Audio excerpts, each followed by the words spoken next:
नमस्कार, मैं हुसैन रिजवी और अब वक्त है आज के शब्द बाण का। एमपी में प्रधानमंत्री मोदी ने राहुल गांधी और कांग्रेस पर दागे शब्दों के दी के बाण।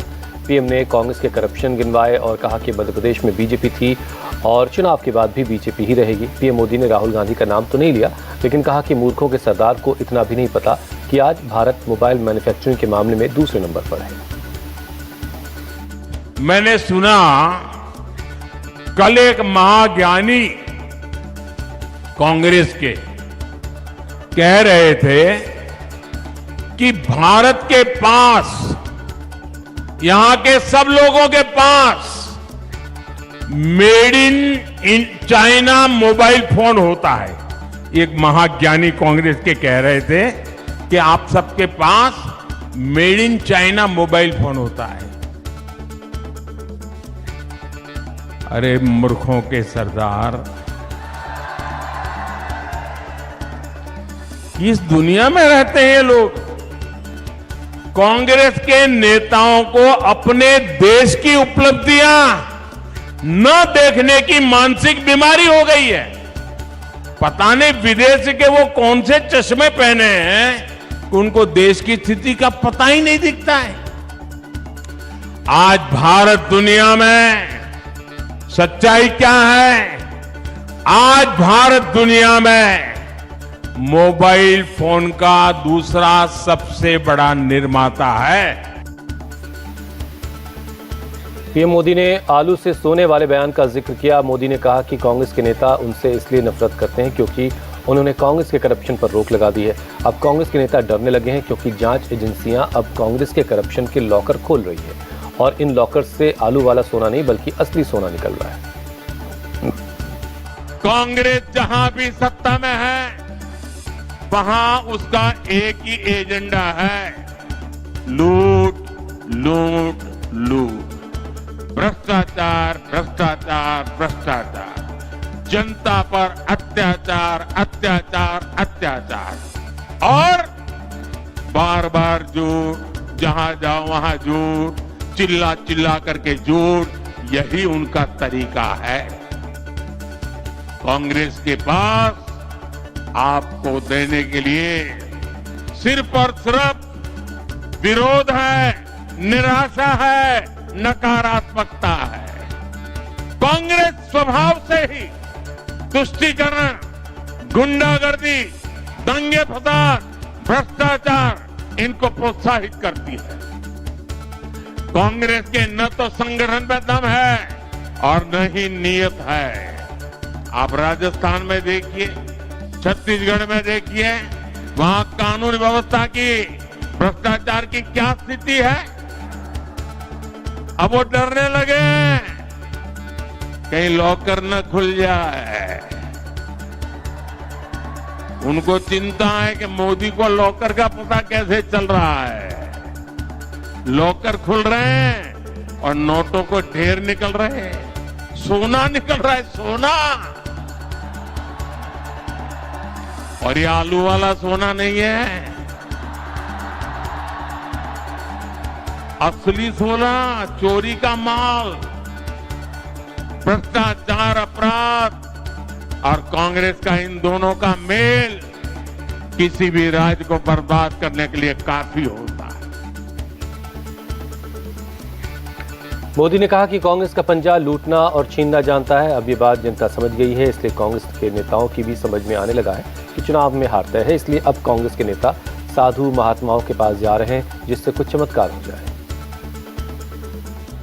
कांग्रेस का पंजा छीनना जानता है, लूटना जानता है। और आपका तो अनुभव है, जहां जहां कांग्रेस आई तबाही लाई।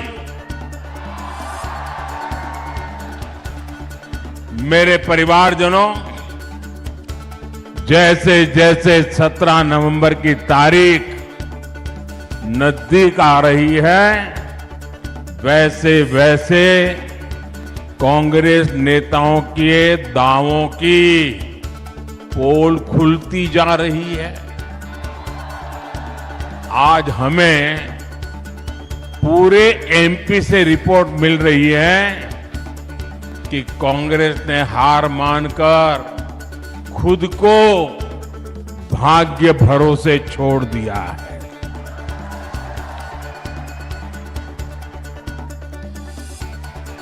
अब साधु महात्माओं के पास दोहरे धागे के लिए जा रहे हैं, कुछ नसीब खुल जाए। और कांग्रेस के जो पुराने लोग हैं वो तो कहीं नजर ही नहीं आ रहे। कांग्रेस अध्यक्ष मल्लिकार्जुन खड़गे ने पीएम मोदी पर पलटवार किया। मोदी ने राहुल को मूर्खों का सरदार कहा तो मल्लिकार्जुन खड़गे ने मोदी को झूठों का सरदार बताया।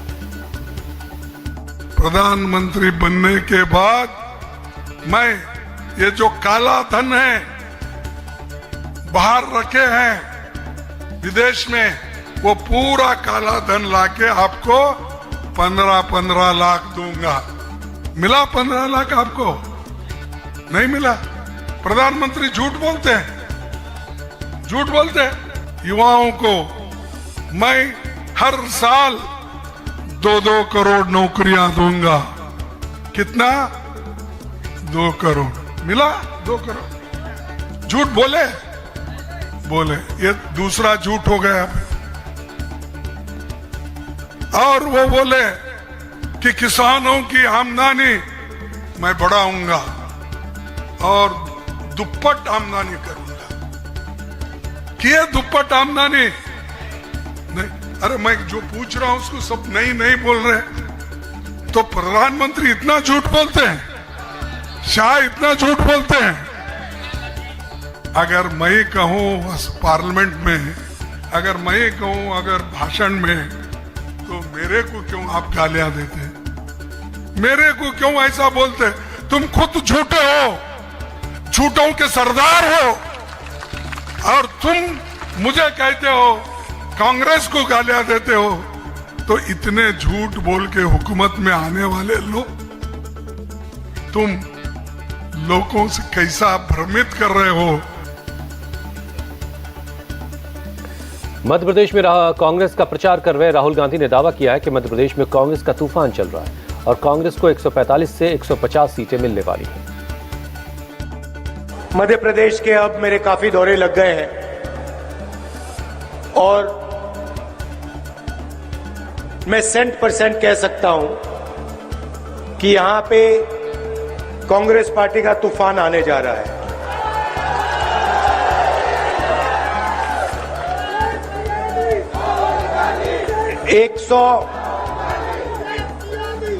आप लिख के रख दो, मध्य प्रदेश की जनता कांग्रेस पार्टी को 145 से 150 सीट तक देने जा रही है। मध्य प्रदेश और छत्तीसगढ़ के चुनाव प्रचार में बीजेपी ने विकास और कांग्रेस के करप्शन के साथ राम मंदिर का बड़ा इशू बनाया है। यूपी के सीएम योगी आदित्यनाथ ने रीवा, भिंड और छतरपुर में कई रैलियां की। उन्होंने कहा कि अयोध्या में राम मंदिर बन रहा है। कांग्रेस के राज में हिंदुओं का ये सपना कभी पूरा नहीं हो सकता था। जब कांग्रेस कुछ करने लायक नहीं है तो उसे वोट देकर अपना वोट बर्बाद क्यों करना। अयोध्या में अब तो भगवान राम का मंदिर भी बन रहा है ना। क्या कांग्रेस होती तो क्या राम मंदिर बन पाता क्या? भाइयों बहनों, कांग्रेस आपकी आस्था का सम्मान नहीं कर सकती, कांग्रेस आपको सुरक्षा नहीं दे सकती, कांग्रेस आपका विकास नहीं कर सकती। तो भाइयों बहनों, फिर इस बोझे को अपने सिर में ढोने से मतलब क्या है? फायदा क्या है? कोई फायदा है क्या? 22 जनवरी को अयोध्या में पहले कांग्रेस ही चढ़ाते थे हम लोगों को। कहते थे ना कि लोग नारा लगाते हैं कि रामलला हम आएंगे, मंदिर वहीं बनाएंगे, लेकिन तिथि नहीं बताएंगे। भाइयों बहनों, हम लोगों ने तो जो कहा था कि रामलला हम आएंगे, ढांचा भी हटाएंगे और मंदिर भी बनाएंगे। सभी काम पूरे किए ना? काम पूरे हुए ना? आप मुझे बताइए, उत्तर प्रदेश में डबल इंजन की सरकार नहीं होती तो क्या राम मंदिर का निर्माण हो पाया होता है क्या? और भाइयों बहनों, तिथि भी बता रहा हूं, 22 जनवरी को प्रधानमंत्री जी के कर कमलों से रामलला भव्य राम मंदिर में विराजमान होंगे। राम मंदिर की बात बीजेपी अध्यक्ष जेपी नड्डा ने भी की, लेकिन उनका निशाना राहुल गांधी पर था। नड्डा ने कहा कि कांग्रेस ने भेष बदल लिया है, अब उनका हिंदू प्रेम जाग गया है। कांग्रेस के लोग जनेऊ दिखा रहे हैं। जेपी नड्डा ने लोगों से कहा कि ये नहीं भूलना चाहिए कि इसी कांग्रेस ने भगवान राम को काल्पनिक बताया था, लेकिन अब राम भक्त होने का नाटक कर रहे हैं। ये वेश बदल करके आते हैं। आजकल ये लोग भगवान राम का भी नाम लेने लगे हैं, भगवान राम का नाम लेने लगे। कोई कहता है मैं जनेऊ पहनता हूं। ये मालूम नहीं कि जनेऊ इधर से पहना जाता है या इधर से पहना जाता है। ये वही लोग हैं जो कहते थे राम काल्पनिक है,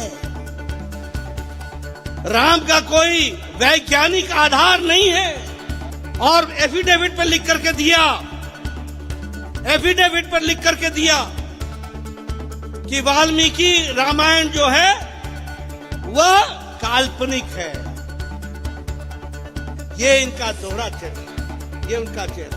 और ये सच्चे भी हैं, जिनको तो अभी तक ये भी नहीं पता चला कि भगवान श्री राम कितने वर्ष के लिए वनवास गए। इनको ये भी नहीं पता। नए नए राम भक्त हैं, समय लगेगा, देर आए सवेर आए। राम मंदिर के मुद्दे पर कांग्रेस चुप है, लेकिन इंडिया अलायंस के उसके पार्टनर बीजेपी पर सवाल खड़े कर रहे हैं। शरद पवार ने कहा कि जिसे रामलला के दर्शन करने होंगे वो अयोध्या जाएगा। इसके लिए किसी स्कीम की क्या जरूरत है? बीजेपी वोट के लिए राम मंदिर को मुद्दा बना रही है। किसी भी साजिश से मतदारांना नहीं तो कुछ जो मन में आए वोटर से वो वादे करना और फिर उनका वोट हासिल करने की कोशिश करना, ये उसका उदाहरण है। कल जब राम मंदिर बनकर तैयार होगा तब इस देश के किसी भी हिस्से में रहने वाले और राम में आस्था रखने वाले व्यक्ति को वहां जाकर दर्शन करने का अधिकार है। इसके लिए किसी सरकारी स्कीम की कोई जरूरत नहीं है, लेकिन चुनाव के माहौल में बीजेपी इसे मुद्दा बनाकर फायदा उठाने की कोशिश कर रही है। लेकिन ये विचार लोकतंत्र के लिए ठीक नहीं है।